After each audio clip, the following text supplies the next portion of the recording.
Hello, ഞാനും ടിൻറ്റും കൂടി ഇന്നൊന്ന് കുട്ടനാട്ടിലേക്ക് പോവുകയാണേ. ഞങ്ങൾ ഇടയ്ക്കിടയ്ക്ക് അങ്ങോട്ടേക്ക് പോകാറുള്ളതാ.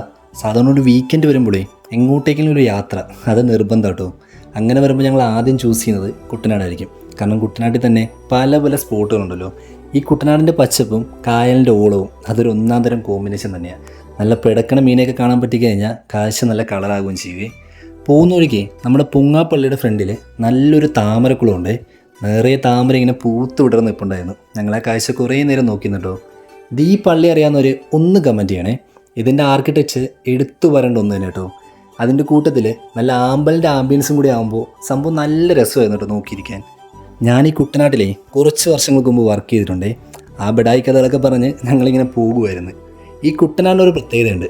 അവിടുത്തെ കാഴ്ചകൾക്ക് നല്ല ഭംഗിയായിരിക്കും, പക്ഷേ അവിടുത്തെ ജീവിതം കുറച്ച് ദുരിതമായിരിക്കുമേ.